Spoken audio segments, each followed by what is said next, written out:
पहले हम one shot के थ्रू पॉलिटिकल साइंस का पूरा सिलेबस कवर करेंगे, है ना। 1947 में हम लोग खुश भी थे।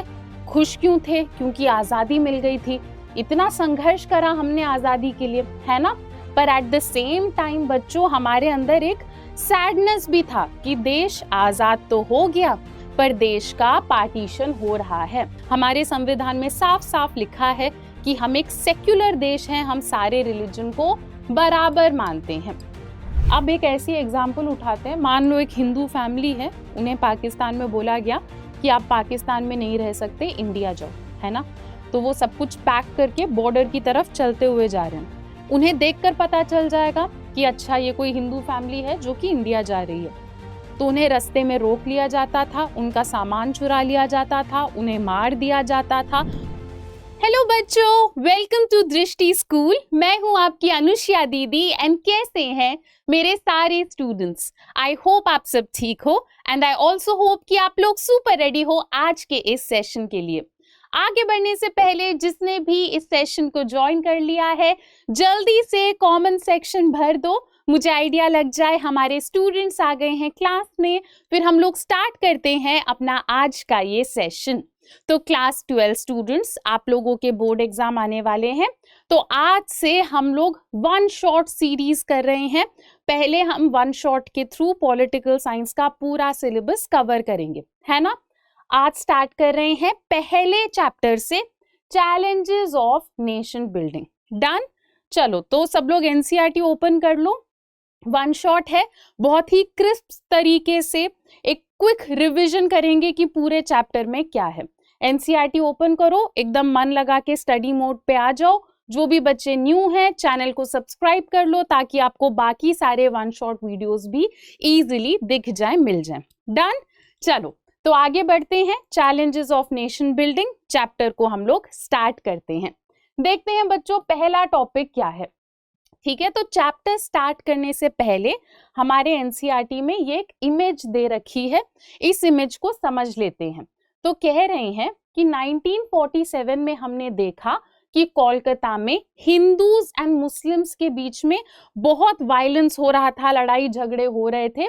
फिर बीच में इन सारे वायलेंस को हमने सॉल्व कराया, सॉर्ट कराया एंड फिर एक ऐसा टाइम आया जब ये एक ट्रक है, इसमें हिंदूज भी हैं, मुस्लिम्स भी हैं, ठीक है। और कुछ लोगों ने इंडिया का फ्लैग पकड़ा है, कुछ लोगों ने पाकिस्तान का फ्लैग पकड़ा है। तो बेसिकली ये इमेज ये दर्शाता है कि 1947 में हम लोग खुश भी थे। खुश क्यों थे? क्योंकि आजादी मिल गई थी। इतना संघर्ष करा हमने आजादी के लिए, है ना। पर एट द सेम टाइम बच्चों, हमारे अंदर एक सैडनेस भी था कि देश आजाद तो हो गया पर देश का पार्टीशन हो रहा है ना। तो इसी बिटर स्वीट से एक मोमेंट को ये फोटोग्राफ कैप्चर करता है। तो बेसिकली क्या है, इससे पहले छोटे क्लासेस में हम यही पढ़ते हैं कि आजादी पाना कितना मुश्किल था, जो कि था भी, है ना। पर ये नहीं पढ़ाया जाता कि आजादी मिलने के बाद आगे क्या हुआ। क्या आजादी मिलने के बाद सब सॉर्ट हो गया, सब चिल था, सब कूल था? तो ऐसा नहीं है। आजादी मिलने के बाद हमने बहुत सारे चैलेंजेस को फेस करा, दिक्कतों को फेस करा। उन्हीं चैलेंजेस के बारे में आप इस चैप्टर में पढ़ोगे, ठीक है। तो इस फोटोग्राफ के साथ हम लोग शुरुआत करते हैं अपने इस चैप्टर की, ठीक है। तो क्या कह रहे हैं, the first few years in the life of independent India were full of challenges, है ना। मैंने अभी आपको बताया कि आजादी मिलने के बाद के जो हमारे ईयर्स रहे, उसमें भी हमारे देश ने बहुत सारे चैलेंजेस, दिक्कतों को फेस करा।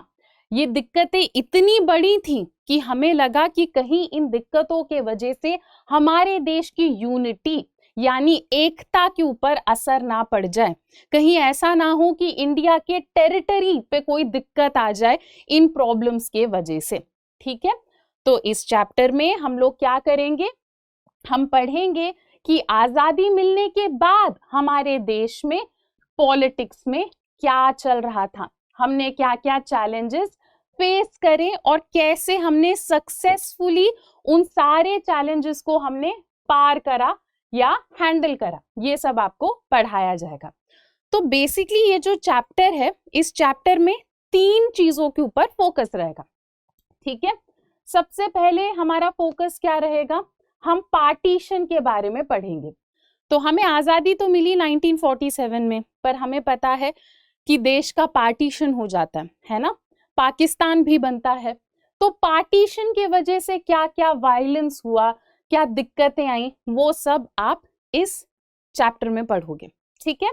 सेकंड आप क्या पढ़ोगे, आप पढ़ोगे कि प्रिंसली स्टेट्स को हमने इंडिया का पार्ट कैसे बनाया, ठीक है। प्रिंसली स्टेट क्या होता है, ये आगे जब ये टॉपिक आएगा तो मैं आपको क्लियरली बताऊंगी, है ना। अभी के लिए, क्योंकि तुम्हारे दिमाग में ये वर्ड तो जा ही चुका है, तो अभी के लिए मैं तुम्हें थोड़ा सा समझा देती हूँ। प्रिंसली स्टेट मतलब इंडिया में उस टाइम पे ऐसे इलाके जहां पे राजा रानी उस इलाके को संभाल रहे थे, उस एरिया को प्रिंसली स्टेट बोला जाता था। तो प्रिंसली स्टेट्स को मनाना कि आप इंडिया का ही पार्ट रहें, ये भी हमारे लिए एक बहुत बड़ा चैलेंज रहा है, ठीक है। नेक्स्ट क्या है, the internal boundaries of country needed to be drawn afresh. कह रहे हैं आजादी मिलने के बाद हमें देश के अंदर जो हमारे स्टेट्स थे उनके बाउंड्रीज को चेंज करना पड़ा, नया स्टेट बनाना पड़ा। बहुत सारे लोगों ने डिमांड करी कि भाषा के आधार पर आप स्टेट बनाओ, तो ये भी हमारे लिए एक चैलेंज रहा। तो इन 3 चैलेंजेस के बारे में आप इस चैप्टर में डिटेल में पढ़ोगे। उसके बाद जो आपका सेकंड और थर्ड चैप्टर है उसमें आप आगे की कहानी समझोगे, ठीक है। चलो, तो ये तो बेसिक इंट्रोडक्शन था। अब हम देखते हैं कि अपना फर्स्ट टॉपिक क्या है, ठीक है। फर्स्ट टॉपिक क्या है, challenges for the new nation. अब ये जो हमारा नया नेशन बना है उसके क्या क्या चैलेंजेस रहे वो समझते हैं। तो आपको बता रहे हैं 14-15 अगस्त 1947, मतलब आपको बता रहे हैं 14 और 15 अगस्त का जो बीच का टाइम था, मिडनाइट, है ना, आधी रात 12 बजे का जो टाइम था, उस टाइम पे हम मानते हैं कि हमें आजादी मिली। 15 अगस्त हमारा इंडिपेंडेंस डे भी है। उस दिन जवाहरलाल नेहरू जी, जो कि हमारे फर्स्ट प्राइम मिनिस्टर हैं, उन्होंने क्या करा, उन्होंने एक बहुत ही फेमस स्पीच दिया था, ठीक है। इस स्पीच का नाम हमें याद रखना है। स्पीच का नाम क्या है बच्चों, ट्रिस्ट विथ डेस्टिनी। यहां से आएगा अपना क्वेश्चन। क्या आएगा क्वेश्चन, क्वेश्चन आएगा कि नेहरू जी के पहले स्पीच का नाम बताओ, तो आप बोलोगे ट्रिस्ट विद डेस्टिनी। या फिर क्वेश्चन आ जाएगा ट्रिस्ट विद डेस्टिनी स्पीच किसने दी है, तो भी आपको पता होना चाहिए कि नेहरू जी की स्पीच है ये। तो ओके, चलो आगे बढ़ते हैं। नेक्स्ट उस पे आ जाओ, ठीक है। This was the moment Indians had been waiting for. कह रहे हैं जब हमें आजादी मिली, ये वो घड़ी थी जिसका इंतजार हम सारे इंडियंस बेसब्री से कर रहे थे, ठीक है। तो जब हमें आजादी मिली, हमने देश के लिए कुछ गोल्स सेट करे, है ना। तो कुछ गोल्स तो ऐसे थे जिसे लेकर सब अग्री कर गए कि हाँ, ये तो हमारे देश में होना ही होना चाहिए, ठीक है। जैसे पहला गोल हमारा क्या था कि अब हमारे देश को आजादी मिल गई है, तो हम क्या करेंगे, हम अपने देश में डेमोक्रेसी का पालन करेंगे, डेमोक्रेटिक गवर्नमेंट हम लोग बनाएंगे। ये हमारा पहला गोल था, ठीक है। नेक्स्ट क्या था, that the government will be run for the good of all. Second हमारा गोल क्या था, डेमोक्रेटिक गवर्नमेंट तो बनाएंगे ही। अब ये जो हमारी डेमोक्रेटिक गवर्नमेंट है, this will run for good of all. Good of all मतलब ये गवर्नमेंट ऐसी होगी जो सबका भला करेगी, सबको इक्वल मानती हुई चलेगी। इस गोल को लेकर भी सब अग्री कर गए कि हाँ, सोसाइटी में अगर कोई ऐसा ग्रुप है जिनके साथ भेदभाव हो रहा है ना, जिन्हें नीचा दिखाया जा रहा है, इस गवर्नमेंट को इन सब को बराबर तरीके से ट्रीट करना है, ठीक है। नेक्स्ट, अब आपको बता रहे हैं कि ये बोलना तो आसान होता है ना, बड़े बड़े जो वादे होते हैं वो करना तो आसान होता है, पर उसे फुलफिल करना मुश्किल होता है। तो यही आपको बताया जा रहा है, this was not going to be easy. India में ऐसा करना आसान नहीं होने वाला था। क्यों नहीं होने वाला था, क्योंकि 1947 में जब हमें आजादी मिलती है ना, आजादी मिली, हम लोग बहुत खुश तो थे, पर अनफॉर्चुनेटली देश का पार्टीशन भी हो जाता है। तो 1947 जो ईयर रहा, इस ईयर में हमने बहुत ज्यादा डिस्प्लेसमेंट देखा। पार्टीशन के वजह से लोग बॉर्डर के इधर उधर डिस्प्लेस हो रहे थे, बहुत वायलेंस हो रहा था, ठीक है। Yet the turmoil that accompanied independence did not make our leaders lose sight of multiple challenges that faced the new nation. कह रहे हैं इतनी सारी दिक्कतें तो थी, पर फिर भी हमारे लीडर्स ने अच्छे से काम करा, उनका विजन इंटैक्ट रहा कि हमें किस तरीके से आगे बढ़ना है, ठीक है। चलो, तो ये एनसीईआरटी में ही एक देखो ऐसे एक छोटा सा बॉक्स दे रखा है, गांधी जी का एक कोटेशन इसमें लिखा हुआ है, तो इस बॉक्स को जरा हम कवर कर लेते हैं। क्या कह रहे हैं गांधी जी? गांधी जी ने ये 14 अगस्त 1947 को बोला। उस टाइम पे गांधी जी कोलकाता में थे, मतलब आजादी मिलने से एक दिन पहले गांधी जी क्या कह रहे हैं? Tomorrow we shall be free from the slavery of British domination, but at midnight India will be partitioned. Tomorrow will thus be a day of rejoicing as well as of mourning. Gandhi ji कह रहे हैं कि कल का जो दिन है वो 14 अगस्त को कह रहे हैं, मतलब कल मतलब 15 अगस्त। तो गांधी जी कह रहे हैं कि कल का दिन बहुत अच्छा दिन है क्योंकि हमें आजादी मिल जाएगी, पर कल का दिन थोड़ा सैड डे भी है क्योंकि हमारा देश बंट जाएगा। तो गांधी जी कह रहे हैं कि कल एक ऐसा दिन है जो कि हम रिजॉइस भी करेंगे, जिसे सोचकर हम खुश भी होंगे, पर कल का दिन ऐसा भी है जिसे सोच के थोड़ा सैड लग रहा है कि अपना देश बट जाएगा, पार्टीशन हो जाएगा, ठीक है। तो कई बार ऐसे क्वेश्चन आ जाता है, आपको कोटेशन दे के पूछ लेंगे ये कोटेशन किसने बोला है ना, तो ये हम कवर करते हुए चलेंगे। चलो, 3 चैलेंजेस, ये हमारा नेक्स्ट टॉपिक है।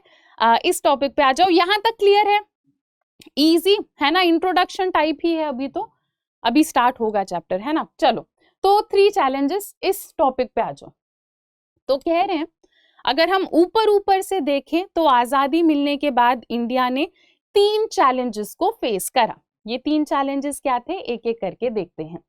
सबसे पहला हमारा चैलेंज ये था कि हमें अपने देश को यूनाइटेड रखना है, एकता के साथ हमें आगे बढ़ना है, ठीक है। इंडिया में हमें पता है डाइवर्सिटी बहुत है ना, अलग अलग कम्युनिटीज हैं, अलग अलग रिलीजन है, कल्चर है, ट्रेडिशन है। तो एक ऐसा देश जिसमें इतनी डाइवर्सिटी है, उस देश को यूनाइटेड रखना है, ये हमारा पहला चैलेंज था। इंडिया का साइज भी बहुत बड़ा है, 7th लार्जेस्ट कंट्री है इंडिया अपनी, है ना, और इंडिया में क्या है, डाइवर्सिटी भी बहुत ज्यादा है। तो उस टाइम पे बहुत सारे लोगों को लगता था कि एक ऐसा देश जिसमें इतनी डाइवर्सिटी है, वो देश तो लंबे टाइम तक यूनाइटेड रह ही नहीं पाएगा, ऐसा कुछ लोगों का मानना था उस टाइम पे, है ना। और इसी टाइम पे देश का पार्टीशन भी हो जाता है, तो कुछ लोग क्या सोचते हैं कि अरे हमने तो कहा था कि इंडिया में इतनी डाइवर्सिटी है, इंडिया साथ में रह ही नहीं सकता। इसी टाइम पे देश का पार्टीशन हो जाता है, और वो पार्टीशन हमारे लिए बहुत टेंशन वाली बात थी, बहुत वायलेंस हुआ, बहुत दिक्कतें हुई। तो पहला चैलेंज हमारे लिए यही था कि क्या हम लोग इंडिया को यूनाइटेड रख पाएंगे या नहीं। इजी, पहला चैलेंज हो गया। सेकेंड चैलेंज क्या था? Second challenge was to establish democracy, है ना। दूसरा चैलेंज था देश में डेमोक्रेसी को चलाकर दिखाना, ठीक है। तो इंडिया ने डिसाइड करा हम लोग पार्लियामेंट्री फॉर्म ऑफ गवर्नमेंट रखेंगे, हम प्राइम मिनिस्टर रखेंगे, प्रेसिडेंट रखेंगे, और डेमोक्रेटिक तरीके से आगे बढ़ेंगे, ये हमारा प्लान था, ठीक है। अब हमें ये भी पता है कि संविधान भी होना चाहिए, तो हमने संविधान भी बनाया। A democratic constitution is necessary but not sufficient for establishing a democracy. अब देखो, हमने संविधान तो बना लिया, पर सिर्फ अच्छा संविधान बना लेने से ऑटोमेटिकली तुम्हारे देश में डेमोक्रेसी नहीं आ जाएगी। डेमोक्रेसी के लिए तुम्हें मेहनत करनी पड़ेगी, काम करना पड़ेगा डेली, है ना। तो हमारा सेकेंड चैलेंज ये था कि डेमोक्रेसी को देश में सही मायने में चलाना, लाना। थर्ड चैलेंज क्या था? It was to ensure development and well-being of the entire society and not only of some section. तो हमारा तीसरा चैलेंज क्या था कि भेदभाव नहीं करना, देश में सब लोगों को एनकरेज करो, सबको प्रमोट करो, सबका भला करो, ऐसा नहीं करना कि देश में सिर्फ कुछ सेक्शन, कुछ ग्रुप्स, कुछ कम्युनिटी पे तुमने फोकस करा और बाकी लोगों को भूल गए। ठीक है, इसी के चलते हमने अपने संविधान में लिखा भी कि हम लोग इक्वालिटी के ऊपर विश्वास रखते हैं, भेदभाव को हम बिल्कुल भी टॉलरेट नहीं करेंगे। इसके अलावा फंडामेंटल राइट्स हैं, डीपीएसपी हैं, जिनका ओवरऑल गोल ये है कि देश में इक्वालिटी बनी रहे। Okay, the real challenge now was to evolve effective policies for economic development and eradication of poverty। ठीक है, डीपीएसपी में भी हम लोग ट्राई करते हैं कि देश में बराबरी आए और गरीबी हटे, है ना। तो ये भी हमारे लिए एक चैलेंज है कि तुम एक इफेक्टिव पॉलिसी बनाओ कि देश में सही में गरीबी हटे। तो ये सब कुछ प्रॉब्लम्स थी जो कि इंडिया फेस कर रहा था जब इंडिया को आजादी मिली थी उस टाइम पे। ठीक है, चलो अब नेक्स्ट टॉपिक पे आ जाओ। सबसे पहले पार्टीशन के बारे में हम लोग डिटेल में पढ़ेंगे। ठीक है, पार्टीशन, डिस्प्लेसमेंट एंड रिहैबिलिटेशन, ये हमारा नेक्स्ट टॉपिक है। यहां तक क्लियर है सबको? आगे बढ़ते हैं, नेक्स्ट टॉपिक देखते हैं। ठीक है, पार्टीशन तो कह रहे हैं 14 और 15 अगस्त 1947 में हमें तो आजादी मिली, पर एक और देश बना, है ना। एक और देश कौन सा बना? पाकिस्तान। ठीक है, पाकिस्तान बना। नेक्स्ट आपको बता रहे हैं this was a result of partition. Pakistan क्यों बना? क्योंकि देश का पार्टीशन हो गया। पहले इंडिया, पाकिस्तान ये सब साथ में थे जब ब्रिटिशर्स रूल कर रहे थे। जब हमें आजादी मिली तो क्या हुआ? दो देश बन गए, इंडिया और Pakistan. According to the two nation theory by Muslim League, है ना। तो मुस्लिम लीग के बारे में आप लोगों ने क्लास 10th में भी पढ़ा है, छोटे क्लासेस में भी पढ़ा है ना। तो उस टाइम पे मुस्लिम लीग के जो लोग थे वो एक थियोरी पर विश्वास रखते थे जिसे हम कहते हैं टू नेशन थियोरी। ठीक है, ये सुपर इंपॉर्टेंट है, यहां से अक्सर क्वेश्चन आता है कि टू नेशन थियोरी क्या होता है ना। तो मुस्लिम लीग के लोग टू नेशन थियोरी के ऊपर विश्वास रखते थे। टू नेशन थियोरी में मुस्लिम लीग के लोग ऐसा कहते थे कि भाई इंडिया में दो टाइप के लोग हैं, है ना। India consist of not one but two people, मतलब दो ग्रुप्स हैं इंडिया में, हिंदूज एंड मुस्लिम्स, है ना। और फिर मुस्लिम लीग ने कहा कि जब इंडिया में ऐसे दो लोग हैं, दो ग्रुप्स हैं, तो दोनों को ही अलग अलग कंट्री पकड़ा दो, है ना। ये मुस्लिम लीग का मानना था। इसी के चलते इन्होंने डिमांड करना स्टार्ट करा कि हमें पाकिस्तान चाहिए जो कि मुस्लिम लोगों के लिए एक सेपरेट देश रहेगा। अब यहां पर ध्यान रखना, टू नेशन थियोरी, ये जो थियोरी है इसके ऊपर मुस्लिम लीग का विश्वास है, मुस्लिम लीग इस थियोरी को प्रमोट करती है। पर उस टाइम पे हमारी कांग्रेस ने कभी भी इस थियोरी को सपोर्ट नहीं करा। कांग्रेस ने इस थियोरी को अपोज करा। ठीक है, कांग्रेस ने कहा कि हम ऐसे नहीं देखेंगे कि इंडिया में बस दो ही ग्रुप्स हैं और दोनों को अलग अलग देश चाहिए, पाकिस्तान बनाओ मुस्लिम्स के लिए। इन सारी चीजों के अगेंस्ट थी कांग्रेस। ठीक है, पर इसके बावजूद 1940s में अलग अलग पॉलिटिकल इवेंट्स हुए एंड फिर फाइनली ये डिसाइड करा जाता है कि एक सेपरेट देश बनाया जाएगा पाकिस्तान नाम से। ठीक है, तो ये डिसाइड करा जाता है। प्रोसेस ऑफ पार्टीशन, अब डिसाइड हो गया कि चलो एक सेपरेट देश बनाएंगे, है ना। सेपरेट देश का क्या नाम रखा गया है? पाकिस्तान। हाँ, ठीक है, ओके, अब सही हो गया। चलो, तो अब ये पूरा प्रोसेस कैसा रहा पार्टीशन का वो समझते हैं। Process of partition, it was decided to follow the principle of religious majority. क्या मतलब है इस सेंटेंस का? तो जब पाकिस्तान बना रहे थे हमने सोचा कि इंडिया में से किस हिस्से को पाकिस्तान का पार्ट बनाया जाए, तो हमने रिलीजियस मेजॉरिटी का प्रिंसिपल अपनाया। रिलीजियस मेजॉरिटी का प्रिंसिपल मतलब हमने देखा कि इंडिया में ऐसे कौन से इलाके हैं जहां मुस्लिम ज्यादा हैं और जिन एरियाज में मुस्लिम्स मेजॉरिटी में है हमने सोचा कि वो इलाका पाकिस्तान का पार्ट बना देना चाहिए। ठीक है, ये हमारा प्लान था। तो जब हमने ये लॉजिक अपनाया तो बेसिकली इंडिया में दो ऐसे इलाके हमने देखे जहां पे मुस्लिम्स की पॉपुलेशन हमें ज्यादा देखने को मिली, है ना। तो अगर आप मैप देखो तो आज के टाइम का जो पाकिस्तान है और आज के टाइम का जो बांग्लादेश है, पहले ये इंडिया का पार्ट हुआ करते थे, हमें इन इलाकों को देख के लगा कि हाँ यहाँ पे मुस्लिम ज्यादा हैं, तो हम डिसाइड करते हैं कि चलो ठीक है, इन दो हिस्सों को पाकिस्तान का हम पार्ट बना देंगे।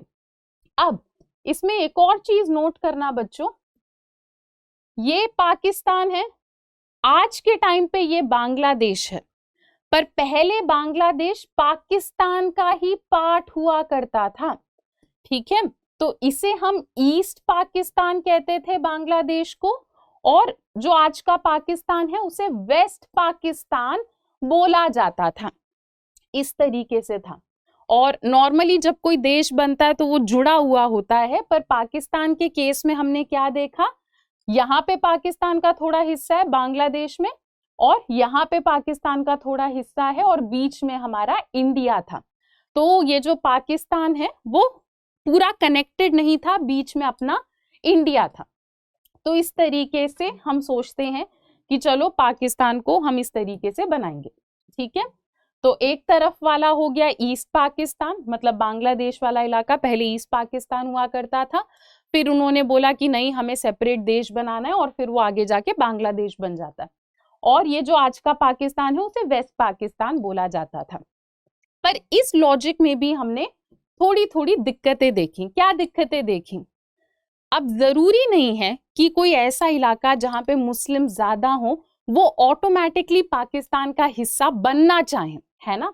जैसे फॉर एग्जाम्पल हमने देखा कि कुछ इलाके ऐसे थे जिन्होंने आवाज उठाई और कहा कि हाँ हमारे यहाँ मुस्लिम ज्यादा हैं, पर हम पाकिस्तान का पार्ट नहीं बनना चाहते, हम लोग टू नेशन थियोरी पे विश्वास नहीं करते, है ना। तो इसी एग्जाम्पल में हम पढ़ेंगे खान अब्दुल गफर खान के बारे में, जिनको अक्सर फ्रंटियर गांधी बोला जाता है।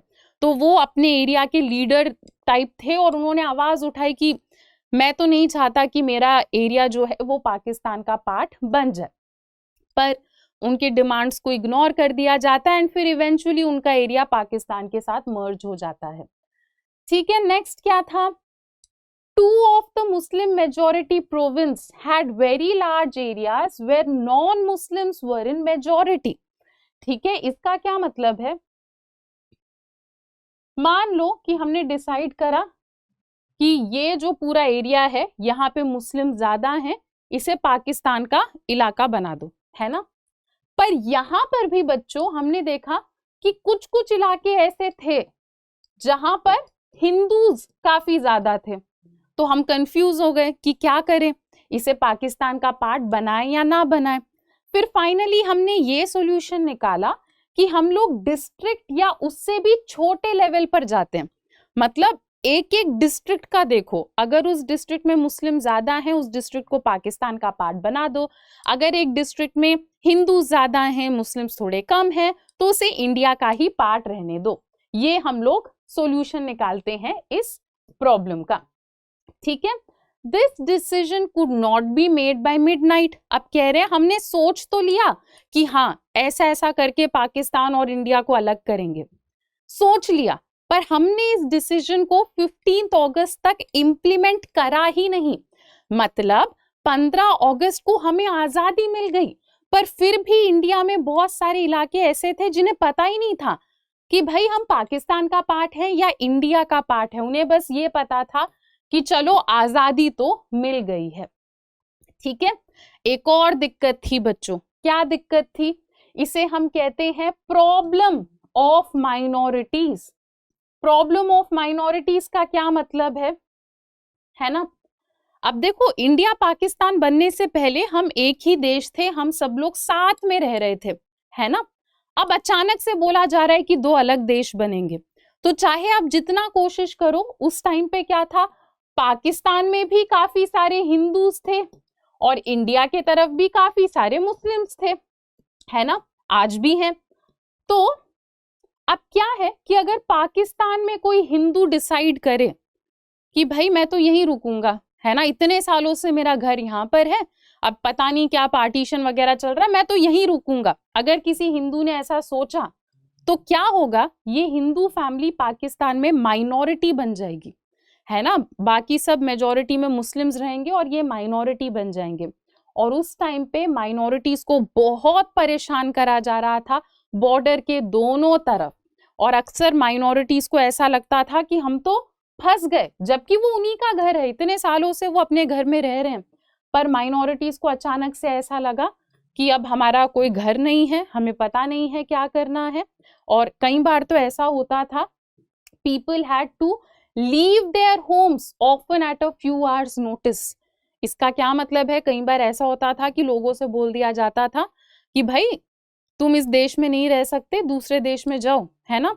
तो मान लो कोई हिंदू फैमिली है, उस फैमिली से बोल दिया गया कि तुम वापस जाओ इंडिया, और उन्हें बस कुछ घंटों का टाइम दिया जाता था। सोचो, कुछ घंटों में एक ऐसे घर में जहां वो सालों से रह रहे हैं, कुछ घंटों में उन्हें सारा सामान पैक करके बॉर्डर के उस तरफ जाना रहता था, है ना। तो माइनॉरिटी के लिए बहुत ही सैड टाइम था ये। ठीक है, चलो, तो थोड़ा बहुत पार्टीशन के बारे में समझ आया। अब क्या है कॉन्सिक्वेंसेस ऑफ पार्टीशन, पार्टीशन की वजह से और क्या क्या हुआ, क्या रिजल्ट था, क्या प्रॉब्लम्स हुई, वो सब समझते हैं। ठीक है, तो कह रहे हैं 1947 में हमने देखा कि पार्टीशन की वजह से बहुत सारी पॉपुलेशन इधर उधर जा रही होती है ना। और पार्टीशन की वजह से रूथलेसली, मतलब बेरहमी से लोगों को मारा जा रहा था, है ना।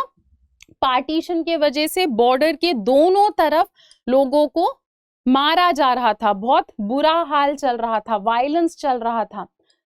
ठीक है, कम्युनिटीज एक दूसरे को मेम्ड का मतलब होता है बच्चों, किसी को इतना मारना कि वो बंदा ठीक ही ना हो पाए, है ना। तो बहुत वायलेंस, मारपीट, किलिंग्स, ये सब चल रहा था पार्टीशन के वजह से। लाहौर, अमृतसर और कोलकाता जैसे शहरों में कम्युनल जोन्स बना दिए गए थे।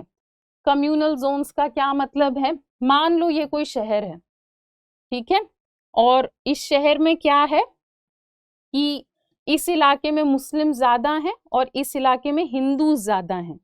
तो ऐसे दो जोन्स बन गए। तो अगर अब किसी हिंदू को किसी काम से इस इलाके में जाना रहेगा तो उसे डर लगेगा कि मैं वहां जाऊंगा तो क्या पता मैं तो माइनॉरिटी हो जाऊंगा, मुझे कोई परेशान ना करे। सिमिलरली अगर किसी मुस्लिम को इस इलाके में रहना होगा या आना होगा तो उनको डर लगेगा। तो ऐसे बटने लगा, है ना, डिवीजन हो गया कुछ शहरों में। तो इस तरीके से चल रहा था। ओके, चलो आगे क्या है, forced to abandon their homes and move across border, people went through immense suffering। ये तो मैंने आपको बताया, लोगों से सडनली बोल दिया जाता था कि बस हो गया, अपना घर छोड़ो और भागो, बॉर्डर को पार करके चले जाओ तुम यहाँ से। अब वो अपना घर छोड़कर अगर बॉर्डर के पार दूसरे देश में जा रहे हैं तो उनके पास घर नहीं है, जॉब नहीं है, पैसा नहीं है, कुछ नहीं है, तो इन्हें रेफ्यूजी कैंप में रुकना पड़ता था। रेफ्यूजी कैंप में भी अक्सर लोकल एडमिनिस्ट्रेशन एंड पुलिस ज्यादा हेल्पफुल नहीं होती थी। कई बार ये लोग महीनों तक उसी रेफ्यूजी कैंप में रहते थे। कई बार लोगों को सडनली बॉर्डर तक चलकर जाना होता था, है ना। अगर उनसे बोल दिया गया कि भाई तुम यहाँ नहीं रह सकते, दूसरे देश में जाओ, तो वो सब पैक करके चलते हुए बॉर्डर की तरफ जाते थे। अब एक ऐसी एग्जाम्पल उठाते हैं, मान लो एक हिंदू फैमिली है, उन्हें पाकिस्तान में बोला गया कि आप पाकिस्तान में नहीं रह सकते, इंडिया जाओ, है ना। तो वो सब कुछ पैक करके बॉर्डर की तरफ चलते हुए जा रहे हैं। उन्हें देखकर पता चल जाएगा कि अच्छा ये कोई हिंदू फैमिली है जो कि इंडिया जा रही है। तो उन्हें रास्ते में रोक लिया जाता था, उनका सामान चुरा लिया जाता था, उन्हें मार दिया जाता था, विमेन का रेप होता था। विमेन के लिए बहुत सैड टाइम था ये, है ना। तो ये भी अब हम पढ़ेंगे कि विमेन के साथ कितना अत्याचार हुआ उस टाइम पे। हजारों विमेन थी जिन्हें अबडक्ट किया गया, है ना। तो बॉर्डर के दोनों तरफ क्या होता था, विमेन को किडनैप करके ले जाते थे, है ना। किडनैप करके ले गए एंड फिर बॉर्डर के दूसरे तरफ ले जाके जबरदस्ती शादी करा दी, है ना, रिलीजन कन्वर्ट करा दिया, ये सब होता था। और अगर कोई लड़की वहां से बचकर जैसे तैसे भागकर इंडिया आ भी जाती थी तो सैडली उसी लड़की की फैमिली कह देती थी कि भाई हमारे तो फैमिली का सारा ऑनर चला गया, रिस्पेक्ट चला गया, हम तुम्हें एक्सेप्ट नहीं करेंगे। तो इस दौरान बहुत सारी विमेन को मारा गया, ठीक है, बहुत सारी विमेन को अबडक्ट किया गया, और इस दौरान काफी सारे बच्चे भी अपने मदर्स, फादर, पेरेंट्स से सेपरेट हो गए, ठीक है। कह रहे हैं कि अगर कोई जैसे तैसे बॉर्डर क्रॉस कर भी ले तो भी उस इंसान के लिए लाइफ कितनी टफ होगी। अब उसके पास कोई घर नहीं बचा, कुछ नहीं बचा। कई बार तो इन्हें सालों तक अपनी पूरी जिंदगी रेफ्यूजी कैंप में ही बितानी पड़ती थी। इतना टफ टाइम था, इतना सैड टाइम था। बहुत सारे राइटर्स ने इस टाइम के बारे में लिखा है, मूवियां बनाई हैं, पोएम्स लिखी हैं, नॉवेल्स लिखी हैं, शॉर्ट स्टोरीज भी लिखी हैं इस टाइम के ऊपर। अक्सर जब पार्टीशन के बारे में बात होती है तो जिन लोगों ने पार्टीशन का टाइम देखा है, सहा है, वो लोग क्या कहते हैं कि पार्टीशन का टाइम इतना बुरा था कि हमें लगता था कि बस डिवीजन ऑफ हार्ट हो रहा है। डिवीजन ऑफ हार्ट मतलब ऐसा लगता था कि कोई हमारे दिल को ही डिवाइड कर रहा है। इतना टफ टाइम माना जाता था, ठीक है। नेक्स्ट क्या कह रहे हैं, partition was not merely a division of property, ठीक है। कह रहे हैं कि जब पार्टीशन हुआ ना तो इंडिया में सब कुछ ही डिवाइड कर दिया गया। बॉर्डर के पास जो भी चीजें थी सब डिवाइड हो गई। हर एक चीज के ऊपर सोचा जा रहा था। जैसे मान लो अगर कोई पुलिस स्टेशन है तो उसमें भी सब डिवाइड हो रहा था। Chair, table, typewriter, paper clip, book, सब कुछ डिवाइड किया जा रहा था, ठीक है। दी एम्प्लॉयज ऑफ गवर्नमेंट के जो एम्प्लॉयज हैं, रेलवे के जो एम्प्लॉयज हैं, उनको भी डिवाइड कर दिया गया था, है ना। तो लोगों के अलावा फाइनेंशियली भी देश में सब डिवाइड हो रहा था पार्टीशन के चलते, ठीक है। सबसे दुख भरी बात यह है कि बहुत वायलेंट सिचुएशन था पार्टीशन के टाइम पे। हमारे अंदाजे से कुछ 80 लाख लोग रहे होंगे जिन्हें बॉर्डर के अक्रॉस माइग्रेट करना पड़ा पार्टीशन के वजह से, और हमारे अंदाजे से 5 से 10 लाख लोग मारे गए पार्टीशन के वायलेंस में, ठीक है। नेक्स्ट आपको क्या बता रहे हैं, the leaders of Indian national struggle did not believe in two nation theory. अब देखो, आपको सारा पढ़ाया जा रहा है कि पार्टीशन हो गया, इंडिया बना, पाकिस्तान बना, पर आपको ये भी याद दिलाया जा रहा है कि इंडिया के लीडर्स ने कभी भी टू नेशन थियरी पे विश्वास नहीं रखा, है ना। इंडिया के किसी लीडर ने ऐसा नहीं बोला कि हाँ मुस्लिम्स के लिए अलग देश, हिंदूज के लिए अलग देश, क्योंकि ये सारी कहानी सुनने के बाद ऑटोमेटिकली दिमाग में ये जाता है कि अगर हम ये कह रहे हैं कि पाकिस्तान मुस्लिम्स के लिए कंट्री है, तो क्या इसका मतलब ये है कि इंडिया जो है वो सिर्फ हिंदूज के लिए है ना। तो ऐसा बिल्कुल भी नहीं है बच्चों, याद रखना। फिर से आपको बताया जा रहा है, इंडिया के किसी लीडर ने टू नेशन थियरी पे विश्वास नहीं रखा। हमारे संविधान में साफ साफ लिखा है कि हम एक सेक्युलर देश हैं, हम सारे रिलीजन को बराबर मानते हैं, ठीक है। नेक्स्ट क्या कह रहे हैं कि पार्टीशन हो गया, पाकिस्तान बन गया।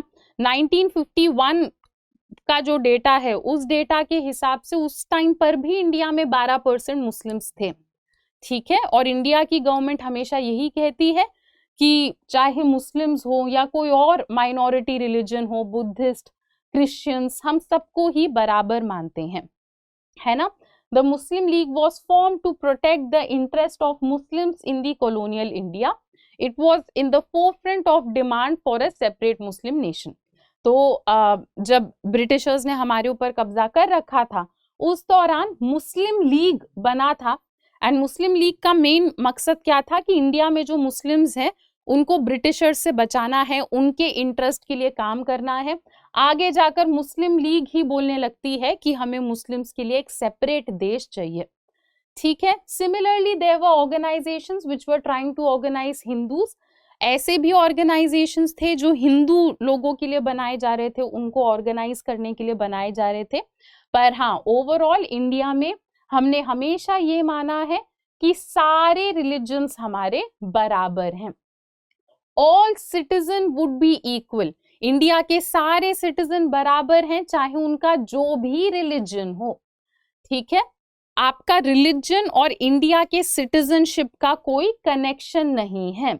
हम एक सेक्युलर देश हैं जो सारे रिलीजन को बराबर मानते हैं, और यही सारी चीजें हमारे संविधान में भी क्लियरली लिख दी गई हैं, बता दी गई हैं। क्लियर? चलो, तो यहां तक आपका आधा चैप्टर कंप्लीट हो गया है, वन शॉट है, अभी हम पूरा चैप्टर कंप्लीट करेंगे, है ना। तो नेक्स्ट टॉपिक है महात्मा गांधी सैक्रिफाइस। गांधी जी के बारे में अब हम पढ़ेंगे, ठीक है। तो जब आजादी मिली तब गांधी जी कहाँ पे थे, क्या कर रहे थे, ये सब समझते हैं। तो 15 अगस्त 1947 को जब हमें आजादी मिली, उस टाइम पे गांधी जी कोलकाता में थे। कोलकाता में हिंदूज एंड मुस्लिम्स के बीच में वायलेंस चल रहा था, उस वायलेंस को सॉल्व करने के लिए गांधी जी वहां पर गए थे।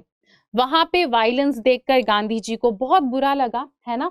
गांधी जी को वायलेंस देखकर ऐसा लगा कि मैंने लोगों को अहिंसा, नॉन वायलेंस सिखाया, सत्याग्रह सिखाया, पर लोग सब भूल गए, ये सब कुछ फेल हो गया। वायलेंस देखकर गांधी जी को वहां पर बहुत ज्यादा बुरा लगा। नेक्स्ट क्या कह रहे हैं, Gandhi ji went on to persuade the Hindus and Muslims to give up violence.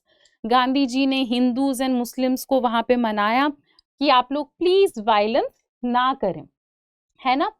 Next क्या है, गांधी जी के वहां पे जाने से कोलकाता के वायलेंस में हमें सुधार देखने को मिला, लोगों ने लड़ना झगड़ना थोड़ा कम कर दिया जब गांधी जी वहां पर गए, है ना। और इंडिपेंडेंस डे को बहुत जब फाइनली इंडिपेंडेंस डे आता है तो लोग सड़कों पे आते हैं, स्ट्रीट में आते हैं कोलकाता में, और बहुत खुशी खुशी कहते हैं कि हाँ भाई अब तो आजादी मिल गई, ब्रिटिशर्स को हमने भगा दिया। इसी दौरान गांधी जी प्रेयर मीटिंग्स रखा करते थे, जहां बहुत सारे लोग आते थे और गांधी जी से बातचीत भी किया करते थे, है ना। फिर गांधी जी प्रेयर मीटिंग रखते हैं, पर फिर इसी टाइम पे गांधी जी देखते हैं कि कोलकाता में तो फिर से हिंदू मुस्लिम लड़ने लगे।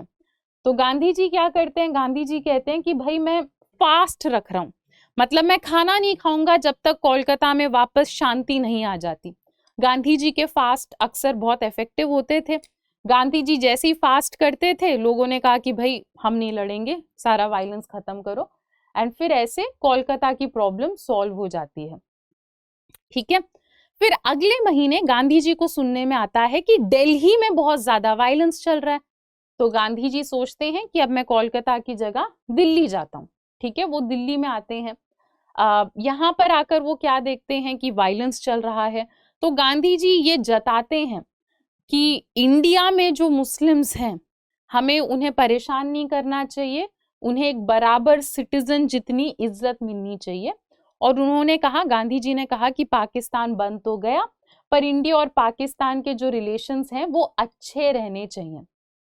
यही सब दिमाग में रखते हुए गांधी जी जनवरी 1948 में एक और फास्ट लेते हैं वायलेंस को खत्म करने के लिए। याद रखना बच्चों, हम कहते हैं जनवरी 1948 का जो फास्ट था वो अनफॉर्चुनेटली गांधी जी का आखिरी लास्ट फास्ट था, ठीक है।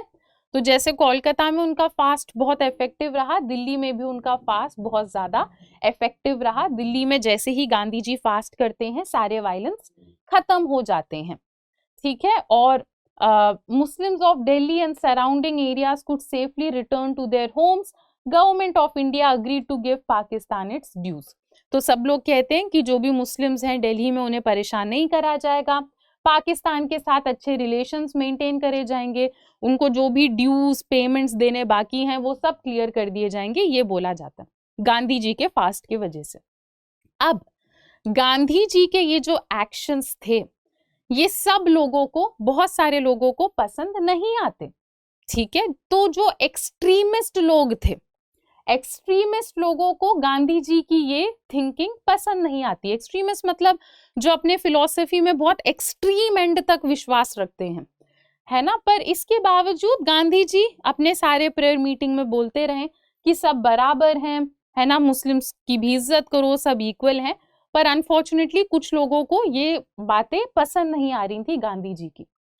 इस वजह से क्या होता है, 30 जनवरी 1948, ठीक है। आप लोगों को क्या करना है बच्चों, ये डेट याद कर लेनी है, ठीक है, एग्जाम में आ जाता है।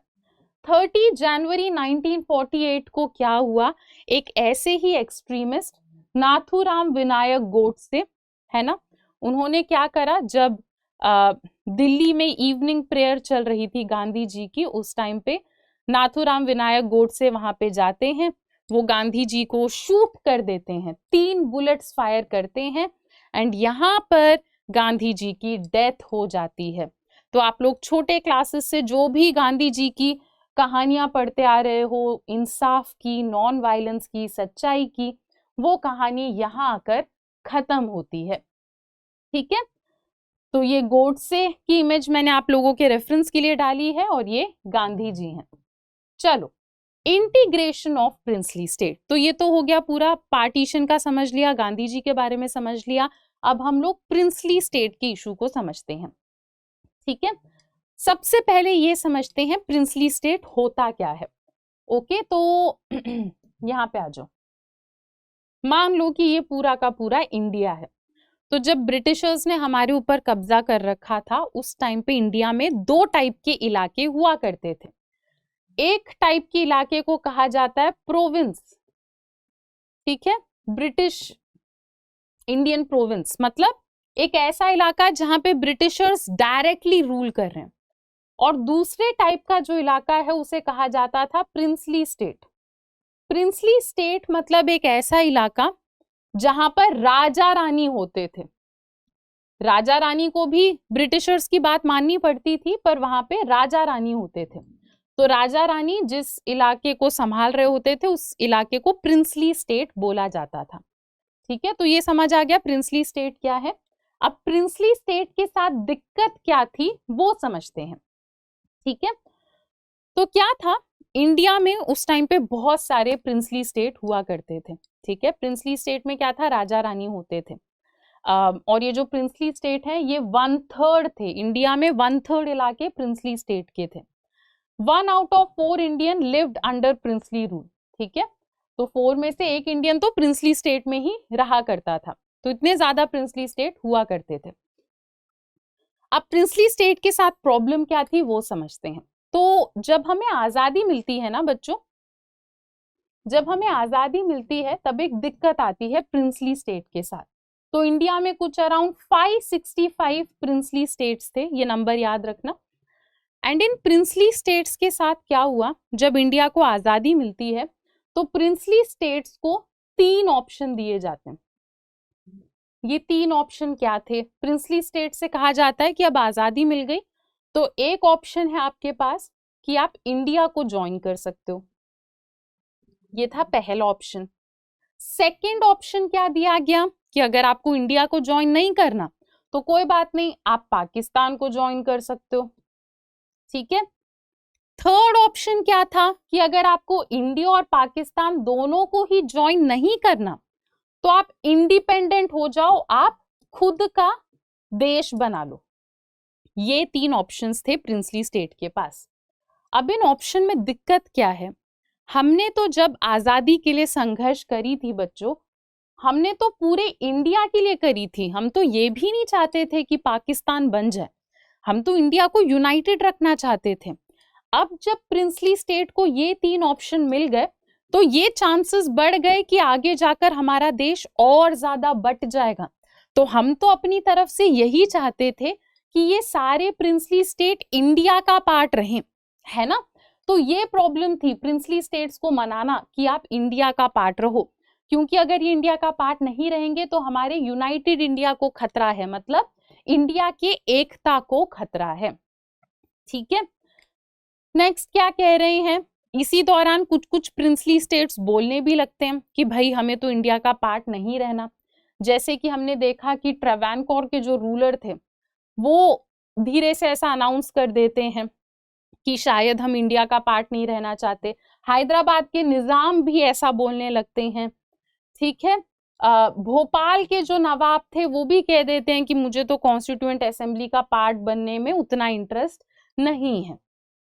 ओके, तो जब ऐसा धीरे धीरे स्टेट्स बोलने लग जाते हैं तो ये पॉसिबिलिटी बढ़ जाती है कि शायद प्रिंसली स्टेट्स धीरे धीरे इंडिया से अलग होते जाएंगे।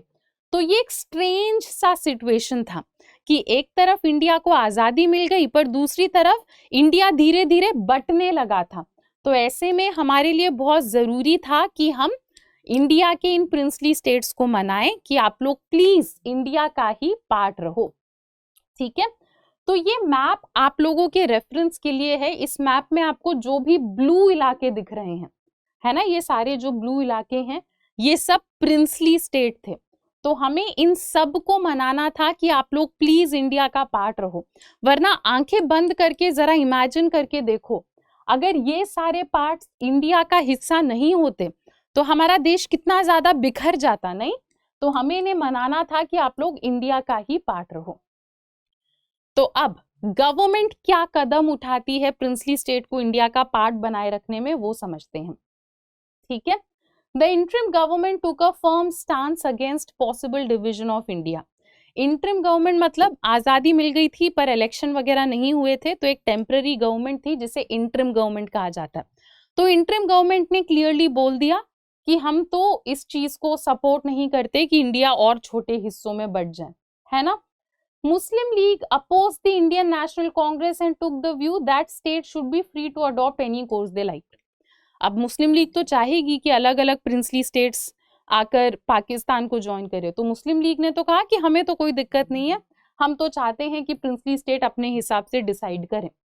ठीक है, तो ऐसे में बच्चों हमारे इंडिया में सरदार वल्लभ भाई पटेल जो कि इंडिया के डेप्यूटी प्राइम मिनिस्टर थे और होम मिनिस्टर थे, उनका बहुत इंपॉर्टेंट रोल रहा इन सारे प्रिंसली स्टेट्स को मनाने में कि आप लोग इंडिया का ही पार्ट रहो, पाकिस्तान मत जाओ और खुद का देश भी मत बनाओ, इंडिया में खुशी खुशी रहो। ठीक है, और ये करना उस टाइम पे बहुत बड़ी बात थी, बहुत चैलेंजिंग टास्क था। ठीक है, उस टाइम पे क्या है, आज का जो उड़ीसा है ना, वो उस टाइम पे 26 स्मॉल स्टेट्स में बटा हुआ था। तो हर एक प्रिंसली स्टेट को एक एक करके सरदार वल्लभ भाई पटेल ने मनाया, ये बहुत बड़ी बात थी। ठीक है, तो याद रखना, अगर कभी कोई क्वेश्चन पूछे कि प्रिंसली स्टेट्स को इंडिया का पार्ट बनाने में किसका रोल था, तो आपको पता होना चाहिए। ठीक है, चलो आगे बढ़ते हैं। नेक्स्ट आपको थोड़ा और एग्जाम्पल दे रखा है कि आज का जो गुजरात है वो भी बहुत छोटे छोटे हिस्सों में बटा हुआ था। ठीक है, तो इन सारे प्रिंसली स्टेट्स को इंडिया का पार्ट बनाने के लिए हमारी गवर्नमेंट 3 चीजों के ऊपर फोकस करती है। सबसे पहले तो हमारी गवर्नमेंट सोचती है कि ज्यादातर प्रिंसली स्टेट्स अपने मर्जी से ही इंडिया का पार्ट बनना चाहते हैं, तो कोई दिक्कत नहीं है। ठीक है, ज्यादातर प्रिंसली स्टेट्स इंडिया का पार्ट बनना चाह रहे थे। सेकंड, हमारी गवर्नमेंट सोचती है कि अगर कोई इंडिया का पार्ट नहीं बनना चाह रहा तो उनके साथ थोड़ी फ्लेक्सिबिलिटी दिखाओ। फ्लेक्सिबिलिटी मतलब उनसे पूछो कि क्या दिक्कत है, आपकी डिमांड्स क्या क्या हैं, उनके डिमांड्स को फुलफिल कर दो और उन्हें जैसे तैसे इंडिया का पार्ट बना दो। थर्ड, हमारी इंडिया की गवर्नमेंट सोचती है कि ऑलरेडी हमारा देश बट चुका है, पार्टीशन हो चुका है, इससे ज्यादा देश हमारा बट जाए ये हम बिल्कुल भी अफोर्ड नहीं कर सकते। तो ये हमारी 3 अप्रोच थी प्रिंसली स्टेट को इंडिया का पार्ट बनाने में।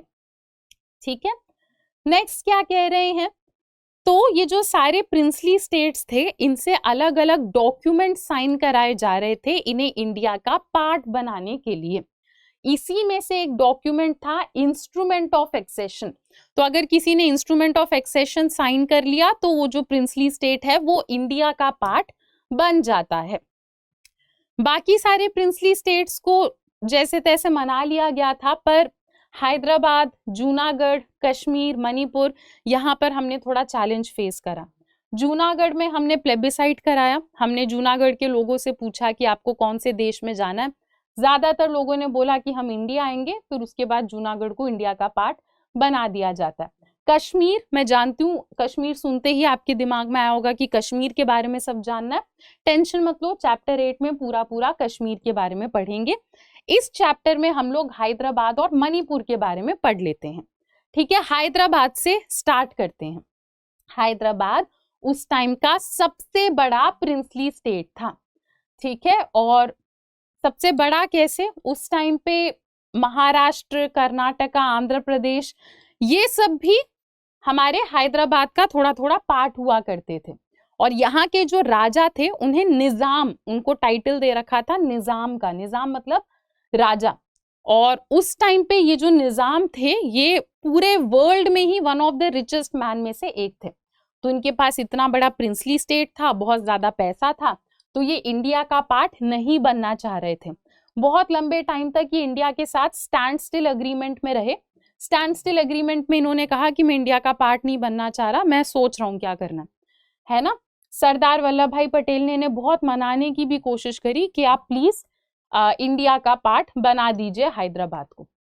काफी टाइम तक कोई कंक्लूजन नहीं निकलता। अब क्या था बच्चों, हैदराबाद में ना जो फार्मर्स थे, जो विमेन थी, वो राजा से खुश नहीं थे। तो एक दिन जो फार्मर्स हैं वो आवाज उठाते हैं निजाम के खिलाफ कि हमें तो ये निजाम नहीं चाहिए। अब राजा तो राजा है, राजा के पास इतनी पावर है, इतना पैसा है, आर्मी है। राजा अपनी आर्मी को भेज देते हैं और बोलते हैं कि जो भी मेरे खिलाफ आवाज उठा रहा है उन सबको चुप कर दो। तो राजा की जो मिलिट्री फोर्स है उस मिलिट्री फोर्स का नाम था राजाकर्स। अब ये राजाकर्स बहुत बुरे थे, इन्होंने बहुत अत्याचार करा, विमेन के साथ बहुत बुरा हुआ इस टाइम पीरियड में, है ना। तो अब ये जो राजाकर्स हैं ये भयंकर वायलेंस कर रहे थे हैदराबाद में। ये खबर हमारी गवर्नमेंट तक जाती है और हमारी गवर्नमेंट कहती है कि ऐसा नहीं चलेगा। फिर सितंबर 1948 में इंडिया की आर्मी जाती है वहां पे। हमारी आर्मी राजाकर्स को हरा देती है। राजाकर्स को हरा देने के बाद हम लोग हैदराबाद को इंडिया का पार्ट बना देते हैं। इस तरीके से हैदराबाद को इंडिया का पार्ट बनाया गया। सिमिलरली अब मणिपुर को इंडिया का पार्ट कैसे बनाया गया वो समझते हैं। ठीक है, तो मणिपुर में उस टाइम पे राजा थे महाराजा बोधचंद्र सिंह। ठीक है, अब उन्होंने इंस्ट्रूमेंट ऑफ एक्सेशन तो इंडिया के साथ साइन कर लिया था, पर मणिपुर पूरे तरीके से इंडिया का पार्ट नहीं बना था। अब वहां पे राजा थे, पर मणिपुर के लोग बहुत प्रेशर डाल रहे थे राजा के ऊपर कि हमें तो इलेक्शन कराना है ना। तो इसी के साथ 1948 में राजा कहते हैं कि भाई तुम मुझे इतना परेशान कर रहे हो, कर लो तुम लोग इलेक्शन। तो जून 1948 में यहाँ पे इलेक्शन होते हैं। इसीलिए हम कहते हैं कि मणिपुर पहला ऐसा स्टेट था इंडिया का जिसने प्रॉपर इलेक्शन करके दिखाया। ठीक है, इलेक्शन होता है, इलेक्शन होने के बाद प्रॉपर यूनिवर्सल एडल्ट फ्रेंचाइज, हर एडल्ट के पास वोटिंग राइट्स थे। वोटिंग होने के बाद लेजिस्लेटिव असेंबली बनती है मणिपुर की। अब मणिपुर की जो लेजिस्लेटिव असेंबली थी, उस लेजिस्लेटिव असेंबली में बहुत सारे लोग मणिपुर को इंडिया का पार्ट नहीं बनाना चाह रहे थे। उसमें जो कांग्रेस के लोग थे वो तो मणिपुर को इंडिया का पार्ट बनाना चाह रहे थे, उसके अलावा बहुत सारे लोग इस चीज के अगेंस्ट थे। पर हमारी गवर्नमेंट राजा के ऊपर प्रेशर डालती है, राजा से एक और एग्रीमेंट साइन कराती है, मर्जर एग्रीमेंट, सितंबर 1949 को। एंड वो अग्रीमेंट साइन कराने के बाद मणिपुर इंडिया का पार्ट बन जाता है। पर ये डिसीजन मणिपुर के लेजिस्लेटिव असेंबली को पसंद नहीं आया। वो लोग क्या कहते हैं कि इंडिया की गवर्नमेंट ने तो राजा से बात कर ली, हमसे तो किसी ने बात ही नहीं करी, हमसे तो किसी ने पूछा ही नहीं कि मणिपुर को इंडिया का पार्ट बनाए या ना बनाए। तो ये बात उन्हें बिल्कुल अच्छी नहीं लगी। नेक्स्ट, इसी के ऊपर बेस्ड एक कार्टून है जो कि हमारे एनसीईआरटी में है। ठीक है, ये हमारे सरदार वल्लभ भाई पटेल हैं और वो जाके एक राजा बैठे हैं यहाँ पे, है ना। अब देखो, राजा एक इंसान के ऊपर बैठा है ना, और ये इंसान देखो एकदम परेशान सा, एकदम माल नरिश सा लग रहा है ना। तो ये दिखाया जा रहा है कि राजा तो जनता को एकदम मस्त परेशान करके बैठे हुए हैं। सरदार वल्लभ भाई पटेल आए राजा के पास और उन्होंने राजा से बोला कि आप बस ये अग्रीमेंट साइन करके मुझे दे दो, उठो मत, कष्ट मत करो, उठो मत, बैठे रहो मस्त, पर ये अग्रीमेंट मुझे साइन करके दे दो। तो इसी सिचुएशन से रिलेटेड ये कार्टून बनाया गया है। Next, reorganisation of states. ठीक है, तो अगला चैलेंज क्या था, अब इंडिया को आजादी मिल गई है तो स्टेट्स को ऑर्गेनाइज करना। इससे पहले क्या था, ब्रिटिशर्स थे, तो ब्रिटिशर्स ने अपने हिसाब से, अपने कन्वीनियंस के हिसाब से स्टेट्स को ऑर्गेनाइज कर रखा था। अब हमें आजादी मिल गई थी तो बहुत सारे स्टेट से ये डिमांड आ रही थी कि भाषा के आधार पर आप लोग अलग अलग स्टेट बना के दो। तो वैसे तो बच्चों, जब ब्रिटिशर्स हमारे ऊपर रूल कर रहे थे तब कांग्रेस को ऐसा लगता था कि हाँ, भाषा के आधार पर सेपरेट स्टेट बनाना कोई दिक्कत वाली बात नहीं है, ठीक है। जैसे 1920 में भी नागपुर सेशन जब हुआ था कांग्रेस का, तब भी कांग्रेस ने ये बोला था कि हाँ, लिंग्विस्टिक आधार पर, भाषा के आधार पर अगर हम कोई डिवीजन कर रहे हैं स्टेट्स का तो उसमें कोई दिक्कत नहीं है। पर जब हमें आजादी मिल जाती है ना, आजादी मिलने के बाद कांग्रेस का ओपिनियन थोड़ा चेंज हो जाता है ना। कांग्रेस को लगता है कि ऑलरेडी देश का पार्टीशन हो गया, पाकिस्तान बन गया, अब इसके बाद अगर हम भाषा के आधार पर अलग अलग स्टेट भी बना देंगे इंडिया का, तो इंडिया की यूनिटी खत्म हो जाएगी, ऐसा डर लग रहा था कांग्रेस को, ठीक है। कांग्रेस को ऐसा लगा कि भाषा के आधार पर अगर हम अभी स्टेट बनाने बैठ गए तो हम ज्यादा इंपॉर्टेंट चीजों को भूल जाएंगे, जैसे गरीबी हटाना, बराबरी लेकर आना, ऐसा कांग्रेस को लग रहा था, ठीक है। तो उस टाइम की जो गवर्नमेंट है वो ये डिसाइड करती है कि भाई भाषा के आधार पर स्टेट नहीं बनाएंगे, लोग अगर बोल रहे हैं तो बोलने दो, हम उनकी बात को टालते रहेंगे, यहाँ लिखा है ना पोस्टपोन, हम उनकी बात को टालते रहेंगे, पोस्टपोन करते रहेंगे, ये इनका प्लान था। पर ये इनका प्लान लंबे टाइम तक चलता नहीं है। तो आज के टाइम पे अगर आप साउथ इंडिया देखो तो अलग अलग स्टेट्स हैं, आंध्र प्रदेश, तमिलनाडु, केरला, कर्नाटका। उस टाइम पर क्या था, ये सारे के सारे स्टेट्स मद्रास प्रोविंस का पार्ट हुआ करते थे। तो सबसे पहले हम देखते हैं कि आंध्र प्रदेश के लोग आवाज उठाने लगते हैं कि हमें भाषा के आधार पर एक अलग स्टेट दे दो। ये लोग एक मूवमेंट करते हैं, इस मूवमेंट का नाम था विशाल आंध्रा मूवमेंट, नाम याद रखना है मूवमेंट का, ठीक है। तो विशाल आंध्रा मूवमेंट में आंध्र प्रदेश के लोग बोलते हैं कि तेलुगु भाषा बोलने वाले लोगों को एक सेपरेट स्टेट प्रोवाइड कर दो, ठीक है। काफी लंबे टाइम तक तो क्या होता है, गवर्नमेंट इग्नोर करती रहती है इन्हें कि करने दो, इन्हें जो करना है, हम इनके ऊपर ध्यान नहीं देंगे। पर फिर क्या होता है, वहां पर आंध्र प्रदेश में एक कांग्रेस लीडर थे, पोट्री श्रीरामुलु, और वो गांधी जी के फॉलोअर भी थे। तो ये जो लीडर थे ये क्या कहते हैं कि मैं खाना नहीं खाऊंगा जब तक आंध्र प्रदेश एक सेपरेट स्टेट नहीं बन जाता, है ना। फास्ट करते हैं जैसे गांधी जी किया करते थे। तो इनका फास्ट चलता है 56 डेज तक, पर गवर्नमेंट इनकी बात मानती ही नहीं है। 56 डेज के बाद अनफॉर्चुनेटली इनकी डेथ हो जाती है। जैसे ही इनकी डेथ होती है, पूरे आंध्र प्रदेश में जैसे इनकी डेथ होती है हंगामा मच जाता है कि ऐसा नहीं चलेगा, गवर्नमेंट सुन नहीं रही है, बहुत भयंकर वायलेंस होने लगता है। ऐसे में गवर्नमेंट को बीच में इंटरफेयर करना पड़ता है और फाइनली प्राइम मिनिस्टर अनाउंस करते हैं दिसंबर 1952 में कि हम आंध्र प्रदेश को एक सेपरेट स्टेट बना रहे हैं भाषा के आधार पे, ठीक है। तो आंध्र प्रदेश याद रखना है सबको कि आंध्र प्रदेश क्या था, पहला स्टेट था जो कि लैंग्वेज के आधार पर बनाया गया था। नेक्स्ट क्या होता है, अलग अलग स्टेट से डिमांड आने लगती है कि हमें भी एक सेपरेट स्टेट चाहिए भाषा के आधार पर। इसी के चलते सेंट्रल गवर्नमेंट क्या करती है, स्टेट रीऑर्गेनाइजेशन कमीशन को लेकर आती है 1953 में, और इस कमीशन से पूछा जाता है कि आप लोग बताओ कि क्या भाषा के आधार पर स्टेट बनाना सही है या नहीं है, ठीक है। तो ये कमीशन क्या कहती है, ये कमीशन बहुत सोच विचार करती है और कहती है कि कोई दिक्कत नहीं है, भाषा के आधार पर आप लोग स्टेट्स बनाओ, है ना, सबकी डिमांड्स को सुनो। एंड इसी के चलते आगे जाकर स्टेट रीऑर्गेनाइजेशन एक्ट आता है 1956 में। इसी एक्ट के चलते 14 स्टेट्स और 6 यूनियन टेरिटरीज बनाए जाते हैं इंडिया में, ठीक है। तो ये जो कार्टून है ये इसी सिचुएशन को दिखाते हुए ये कार्टून है जो कि आपके एनसीईआरटी में बना हुआ है, एग्जाम में बहुत बार आ भी चुका है, बोर्ड एग्जाम में। तो इसमें क्या है, बीच में हमारे नेहरू जी बैठे हैं और आसपास लोग हंगामा मचा रहे हैं कि हमें भी एक अलग स्टेट दे दो।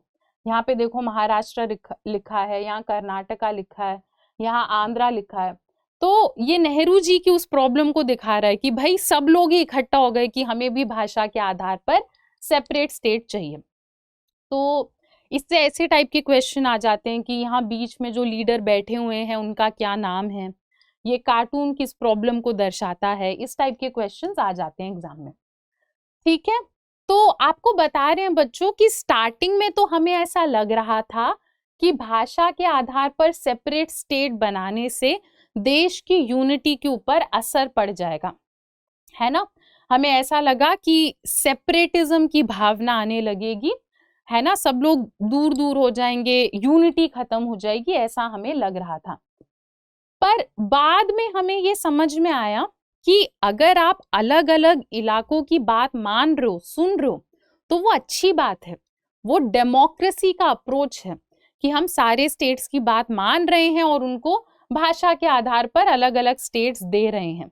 आज तो अब बहुत साल हो गए भाषा के आधार पर स्टेट्स बनाए हुए, और अब हम क्लियरली बिना डरे बोल सकते हैं कि हाँ, लैंग्वेज के आधार पर स्टेट बनाने से हमारे देश के यूनिटी के ऊपर कोई भी असर नहीं आया है। ठीक है, we can say that linguistic states and movement for the formation change the nature of democratic politics। पर ये जो मूवमेंट है इससे हमारे पॉलिटिक्स में बहुत बदलाव आया। The path to politics and power was now open to people other than the small English speaking elite। तो जब भाषा के आधार पर अलग अलग स्टेट्स आने लगे तो अलग अलग पॉलिटिशियंस भी इंडियन पॉलिटिक्स में आने लगे, है ना। पहले क्या था, सिर्फ कुछ इंग्लिश स्पीकिंग लोगों के लिए आसान था पॉलिटिक्स में आना, पर भाषा के आधार पर जैसे जैसे स्टेट्स बने पॉलिटिक्स में बदलाव आया और अलग अलग भाषा बोलने वाले लोग इंडिया के पॉलिटिक्स में और एक्टिवली पार्ट लेने लगे। ठीक है, नेक्स्ट क्या कह रहे हैं, तो सबको डर था कि भाषा के आधार पर स्टेट बनाने से देश की एकता हट जाएगी, पर इंटरेस्टिंगली हमने ये नोटिस करा कि लैंग्वेज के बेसिस पे स्टेट बनाने से हमारे देश की यूनिटी, एकता और ज्यादा बढ़ गई है। ठीक है, तो जब हम लिंग्विस्टिक स्टेट्स की बात को मानते हैं तो हम क्या करते हैं, डाइवर्सिटी को अपनाते हैं, लोगों को ये दिखाते हैं कि हाँ, हमारा डेमोक्रेटिक देश है, हमारे देश में सब लोग अलग अलग भाषाएं बोलते हैं, हमें कोई दिक्कत नहीं है अगर अलग अलग भाषा बोलने वाले लोगों की अलग अलग डिमांड्स हैं, तो डेमोक्रेटिक देश है, सबकी बात सुनी जाएगी, है ना। तो इतने साल हो गए, हमने इतने सारे स्टेट्स बना दिए, अब हम स्ट्रॉन्गली कह सकते हैं कि भाषा के आधार पर जो स्टेट्स बने हैं वो डेमोक्रेसी को फॉलो करते हुए बनाए गए हैं। ठीक है, चलो आगे बढ़ते हैं। क्रिएशन ऑफ न्यू स्टेट्स, तो अभी तक तो आंध्र प्रदेश के बारे में पढ़ा हमने, आंध्र प्रदेश के अलावा और भी स्टेट्स बने थे, उन स्टेट्स के बारे में पढ़ते हैं। ठीक है, तो पहले क्या था बच्चों, बॉम्बे जो इलाका है वहां पे दो भाषा बोलने वाले लोग थे, कुछ लोग गुजराती बोलते थे, कुछ लोग मराठी बोलते थे। दोनों ने बोलना स्टार्ट करा कि हमको सेपरेट स्टेट चाहिए। ठीक है, मराठी भाषा बोलने वाले लोगों ने कहा कि हमें महाराष्ट्र चाहिए, गुजराती भाषा बोलने वाले लोगों ने कहा कि हमें गुजरात एक अलग स्टेट चाहिए। इसी के चलते 1960 में महाराष्ट्र एंड गुजरात को एक सेपरेट स्टेट बना दिया जाता है। ऐसे ही पंजाब में क्या था, हिंदी भाषा बोलने वाले लोग थे और पंजाबी भाषा बोलने वाले लोग थे, तो यहां से भी डिमांड आने लगती है कि हमें सेपरेट स्टेट चाहिए। तो 1966 में हम देखते हैं कि हरियाणा और हिमाचल प्रदेश को पंजाब से अलग कर दिया जाता है। ये ईयर्स याद रखना है ना, 1966 में पंजाब और हरियाणा अलग हुए, और 1960 याद रखना कि गुजरात और महाराष्ट्र को 1960 में क्रिएट किया गया था। ठीक है, नेक्स्ट नॉर्थ ईस्ट के स्टेट्स के बारे में थोड़ा सा समझते हैं। ठीक है, तो 1972 में नॉर्थ ईस्ट में भी अलग अलग स्टेट्स हमने बनाए। मेघालय पहले आसाम का ही पार्ट हुआ करता था, 1972 में मेघालय को आसाम से अलग किया गया। इसी सेम ईयर में 1972 में ही मणिपुर और त्रिपुरा को सेपरेट स्टेट बनाया गया। ठीक है, मिजोरम और अरुणाचल प्रदेश 1987 में बने थे, पर इन सब से पहले बना था नागालैंड, जो कि स्टेट बन गया था 1963 में। ठीक है, तो मैं फिर से याद दिला रही हूं आप लोगों को, ईयर्स याद करते जाओ। ठीक है, ये यहाँ पे ईयर है, सेम ईयर मतलब यहाँ पे भी 1972 है ना। 1987 मिजोरम और अरुणाचल प्रदेश, 1963 नागालैंड। ये सारे डेट्स अंडरलाइन करो, याद होने चाहिए, एमसीक्यू में आ जाते हैं, ठीक है। नेक्स्ट आपको क्या बता रहे हैं कि कई बार तो लोग भाषा के आधार पर डिमांड करते हैं कि हमें सेपरेट स्टेट चाहिए। कई बार क्या होता है, डेवलपमेंट के वजह से सेपरेट स्टेट की डिमांड आती है। क्या मतलब है इसका, मान लो ये एक स्टेट है, इस स्टेट में क्या हो रहा है, यहां तो बहुत अच्छे से डेवलपमेंट हो रहा है, यहां पे ज्यादा डेवलपमेंट नहीं हो रहा। कुछ टाइम के बाद क्या होगा, यहाँ के लोग आवाज उठाने लगेंगे कि हमें एक अलग स्टेट दे दो, हम अपना डेवलपमेंट खुद से देख लेंगे। तो कई बार डेवलपमेंट की वजह से अलग स्टेट्स बनाए जाते हैं। छत्तीसगढ़, उत्तराखंड, झारखंड, ये सब इसी प्रॉब्लम के चलते बनाए गए थे 2000 ईयर में, ठीक है। चलो, तेलंगाना 2 जून 2014 को बनाया गया, ये डेट भी आपको याद रखनी है। नेक्स्ट आपको बता रहे हैं कि ऐसा नहीं है कि ये सब पहले हुआ करता था और अब नहीं होता। आज के टाइम पे भी अलग अलग इलाकों से ये डिमांड आती रहती है कि हमें एक सेपरेट स्टेट दे दो, ठीक है। तो महाराष्ट्र का विदर्भा हो गया, हरित प्रदेश जो है यूपी का वेस्टर्न इलाका है, यहाँ से डिमांड आती है कि हमें सेपरेट स्टेट दे दो। वेस्ट बंगाल का जो ऊपरी नदन हिस्सा है, वहां से डिमांड आती है कि हमें एक सेपरेट स्टेट चाहिए। इसी के साथ बच्चों फाइनली हमारा ये वन शॉट खत्म होता है, ये चैप्टर खत्म होता है। तो ये है कन्फेटी टाइम, सब लोग जल्दी से क्लैपिंग करो, pat your backs, very good. आपने एक चैप्टर बहुत अच्छे से कवर कर लिया है, वेरी वेरी गुड। अभी भागो मत, एक क्वेश्चन है उसका जवाब देते जाओ, ठीक है। चैप्टर खत्म, अब एक छोटू सा क्वेश्चन है जिसे आपको आंसर करना है। क्वेश्चन है, when Gujarat was carved out of Bombay, Gujarat को बॉम्बे से अलग कब किया गया, ईयर बेस्ड क्वेश्चन है। 1950, 1960, 1970 या फिर 1980। जिसको भी राइट आंसर पता है नीचे कमेंट्स में क्लास खत्म होने के बाद आंसर दे देना। तुम्हें पता ही है मैं तुम सबके कमेंट्स देखती हूँ, तो अगर तुम्हें अपने कमेंट में कोई लाइक आता हुआ नोटिफिकेशन मिले तो वो प्रोबेबली मेरा ही लाइक होगा। तो हाँ, जिसको भी आंसर पता है जल्दी से नीचे कमेंट में आंसर कर दो, आपको भी आइडिया लग जाएगा कि कितना ध्यान से क्लास में सुना है ना। चलो बच्चों, तो आज के लिए हम लोग इतना ही करते हैं।